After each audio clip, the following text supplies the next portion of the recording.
Bonjour à tous, j'avais envie de vous faire un petit topo sur les romans de gare. J'ai regardé la définition, un roman de gare ce serait un roman qui se lit facilement, distrayant, mais un peu superficiel, bref, pas très intéressant.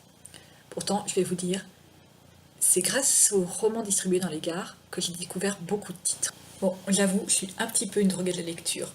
Pitié, pitié, dites-moi que ça vous arrive aussi de vous retrouver parfois dans une gare en train de vous dire, bon, d'accord, tout va bien, je suis à l'heure, mon train va bientôt partir, voyons, j'ai mon livre avec moi. Il me reste juste 3 pages avant que le livre soit fini. Mais comment je vais faire? Je vais pas pouvoir passer 2 heures comme ça dans le train à rien faire, à juste regarder le paysage. Ce n'est pas possible. Quelle est la solution? Vous rendre au point relais le plus proche. Oui, en général, dans les gares, il y a assez peu de librairies réellement bien achalandées. Donc vous allez au point relais, tremblant, en état de manque, en train de chercher un livre qui pourrait vous intéresser. Alors, je sais ce que vous allez vous dire. Le choix n'est pas toujours des plus réfléchis.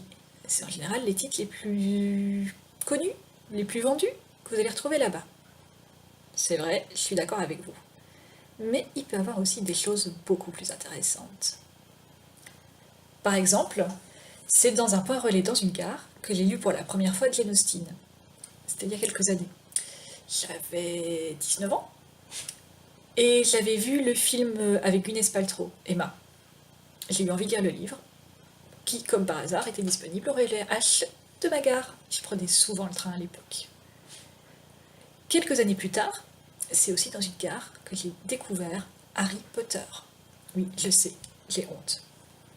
À l'époque, c'était pas encore toujours très bien vu pour un adulte de lire de la littérature jeunesse. Je vous parle d'un temps que les moins de 20 ans ne peuvent pas connaître, comme diraient certains. Mais c'est un petit peu ça. C'est-à-dire qu'il faut m'imaginer, rentrant dans la librairie, en état de manque, tremblante, devant absolument prendre un livre, et regardant ce qu'il y a dans les rayons. Et il n'y avait pas grand-chose de passionnant. Puis je vois ce livre fantastique, c'était le tome 4 d'Harry Potter.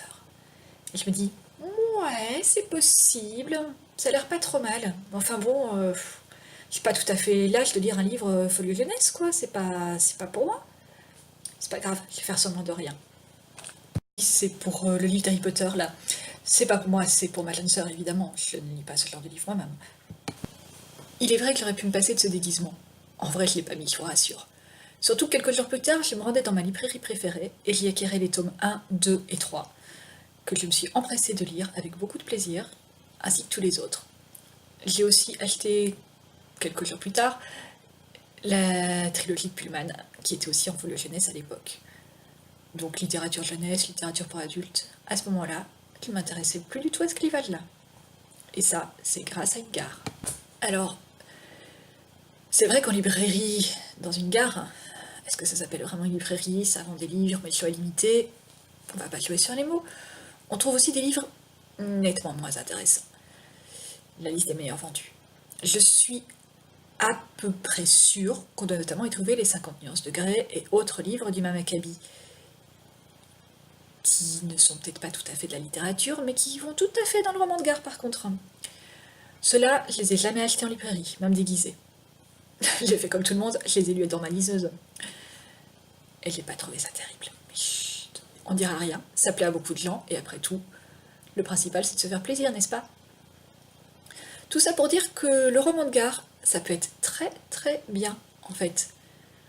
Je devrais peut-être contacter les relais H de ma région pour savoir s'ils veulent présenter mes titres du fantastique. Ça serait pas mal. Et puis qui sait? Peut-être que quelqu'un pourra me découvrir comme moi j'ai découvert un jour Harry Potter. Merci et à bientôt en gare ou ailleurs. Au revoir!